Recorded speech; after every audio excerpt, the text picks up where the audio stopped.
want to welcome everyone to the briefing meeting for the 63rd annual JFK 50 Mile presented by Altra. I am your race director, Mike Spindler. I've been involved with the JFK 50 Mile since 1971. First finished as a 12-year-old. 12 years later, I ended up winning the race, won it twice. Buzz Sawyer groomed me and trained me to be the new race director. I took over in 1993. Me and my wife Maria have been running the show, so to speak, for the last 33 years. We have a magnificent race management team. Adam and Katie Lowe. Katie's doing the filming today, so give her a little shout out. And Adam's directing on the other side of the camera. Tim Mason, our operations manager. Andy Mason, who's the jack of all trades, but he's the elite athlete coordinator, is his official title. Casey Baker, she manages our police services. She's a Maryland State police officer. Holly Zager, she makes sure that those people who end up not doing so well or having to bail out get properly taken care of. Mitch Swope is kind of the second fiddle. He's learning the trade from Tim Mason, our operations manager. My son Jimmy's come on staff. Thomas DeBura oversees our medical staff. And Ken Racine is with Racine Multisports, who helps manage the event with our timing and our registration. And anybody out there that's involved with race management that's looking for someone to help them with their event, I highly recommend Racine Multisports. So what I want to do is basically I'm going to walk you through, no pun intended, how we're going to do things, the race of the week, week of the race, and on race day. And if you have any additional questions, something that I didn't touch on or thoroughly explain to you, you can go to our website, jfk50mile.org, and there's a place that you can put those questions in there, and we'll take care of those. But basically, let's take you through the packet pickup. Now, that is at the Homewood Suites by Hilton in Hagerstown by the Valley Mall, and that is going to be on Thursday, the 20th of November, and Friday, the 21st. The hours are 3 until 7 p.m. Now, many people have already reached out, and they're concerned about, well, I can't get there during those hours. Can you mail me my packet? Can I pick up my packet on race morning? For management of the event, we cannot do that. But unlike many big major events, we're 1,200, which is big for an ultra, but it's not that big for your standard weekend race. You can have someone else pick up your packet. It's nice if they have a printout, an email printout that says that you grant them permission, but you can get a teammate, you can get a relative, you can get a friend to pick up your packet. If you don't really know anyone else who's doing the event, reach out to one of our social media sites and you can communicate. Those are very helpful also because veteran JFK participants are on those sites and they can give you tips and information. But also you can come in contact with somebody, befriend somebody who might be able to pick up your packet. So we just want to touch on that. Now, once you have your packet, let's go to race day.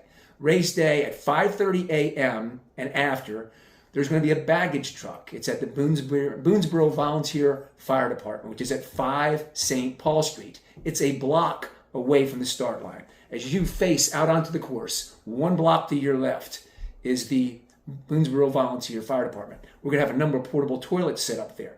We are also going to have the truck that transfers baggage. If you need a bag brought to the finish line, you can put that on the truck. Now, what we do ask that you do is put some identification on that bag, kind of like you would in the airport. Your name, your email address, your cell phone number, and maybe even your bib number is helpful to us as well.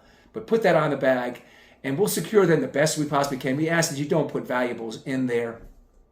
But those bags will be brought from there over to the finish line, and then at the finish line, as soon as you cross the line, it'll be in close proximity, so you'll see a big box truck, and that's where the bags are. We don't do baggage anywhere else in the course, just from the start staging area to the finish. Okay? Now, let's go to the start of the race. 6:30 a.m., Main Street, there in Boonesboro. Please don't go into the roadways until Ken, who's doing our announcing at the starting line, calls you to come out into the roadway.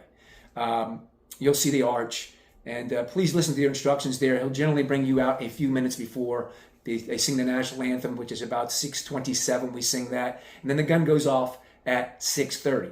Now, the bib number you get, we do ask for the best function of those numbers with the sensors in the number, is you place it on your torso. If you put it on your hat or you put it on your leg, it might work, but not so much. It's designed to be in your torso area.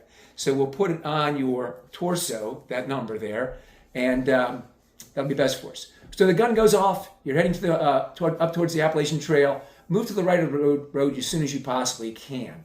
And once you get onto the Appalachian Trail, for anyone who hasn't been there, it's relatively narrow. Usually enough room for 2, possibly 3 smaller runners to get through. So you're going to be going single file more times than not. That's one of the reasons we have the no personal listenings device. You've got to be able to communicate. So when you get on the Appalachian Trail and things smooth out, stay to the right of the path, pass on the left, and try to use a vocal cue that you're coming up behind somebody, run on your left or on your left, and it's worked really, really well. So that's how you do the Appalachian Trail. Towpath, it's a little wider, but still the same type of deal. When you pass somebody, it's best you pass them on the left. Portable toilets. There'll be portable toilets at each of the 14 aid stations. 50.2 miles. There's going to be miles between some of those aid stations. So, not really pleasant to talk about sometimes, but you need to talk about it, especially new people to trail running. If Mother Nature calls and you're nowhere close to an aid station and you have to, go to the bathroom, so to speak, or go to a tree, so to speak, go at least 30 feet off the trail. And then try to be as discreet as you possibly can. And then the National Park Service and the Appalachian Trail Conservancy asks us to follow the kind of the trail rules and cover up what you leave behind. It's not pleasant to talk about, but we do need to talk about that.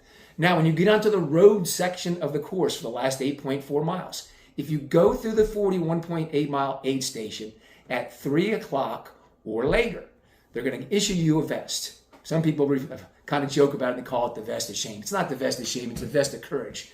And generally, half of our field finishes with a vest.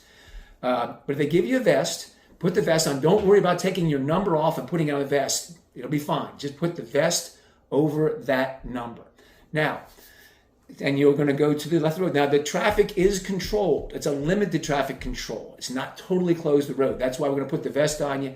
So when you're on the road section, those last 8.4 miles, stay to the left, listen for instructions from race officials. And when you come into the finish line, you've made that last right-hand turn onto Sunset Avenue, you're going to go through one more intersection, one more light. Murray's gas station there. Once you go by that final traffic light, move to the left, because that's where the chute's going to be. For those last 600 meters, stay on the left side of the road. You'll crest a little hill, and you'll see the finish line with a quarter mile to go. But make sure you're to the left side of the road when you cross the finish line. You cross the finish line, they're going to give you one of those big, beautiful JFK 50-mile medallions. The first 100 men and the first 100 women are going to get gold ones. Everyone gets a medal. The other people after the top 100 get silver medallions. And then if you need a bag, if you had a bag, it's going to be in the baggage truck right there in close proximity to the finish line. And then they will march you into the gymnasium area or point you towards the gymnasium area. And there they'll have massage if you need massage. There'll be food and just generally congregation, people getting together and talking. Now, if you do need to get a massage, the massage therapy people, they have asked us, get cleaned up first. There's showers there. They're at the Springfield Middle School.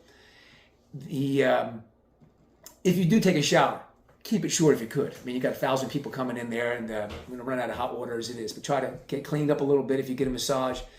And that basically takes care of the event itself. There will be shuttle buses starting at 2:30. At 2:30, shuttle buses will meet in front of the Springfield Middle School, in front of the lobby there. So if you need a shuttle bus to take you back to the start, you're more than welcome to do so. And now I do want to emphasize that we're going to have this post-race party that's going to be at the Homewood Suites by Hilton, the same room where you picked up your packet on Thursday or Friday. That room's going to be switched over. It's going to be a post-race party. It's going to be a lot of fun. That's going to be from 7:30 until whenever. Once again, I want to emphasize anything that I did not cover in this briefing here. Feel free to go to our website, jfk50mile.org. There's a place there that you can click to ask questions, and we will get to them. I want to wish you luck to everyone. Over half of our field this year is first-timers. First-timers, if I can give you any small piece of advice, look for people with numbers under 200. Those are generally veterans of the event, people with numbers less than 200, that we give them that number as an honor, and also to identify them to first-timers. If you see somebody with a number under 200, generally ask them some nice questions politely, and they might be able to be a rabbit for you or be very helpful to you. Last thing I do want to mention to you, Brian Boyle, who's one of the celebrities that does our event. He wrote the book Ironheart. He's famous. He's a ultramarathon veteran. He's an Ironman triathlon. He survived a terrible car accident a couple decades ago, and it was blood donations from the Red Cross that saved his life, literally. And Brian is very, very passionate about blood donations.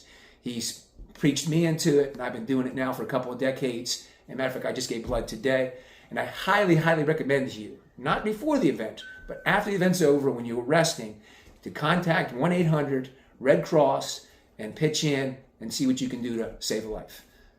I wish everybody luck. If you have any questions, just go on to jfk50mile.org, and we'll see you on the 20th, the 21st, and the 22nd of November.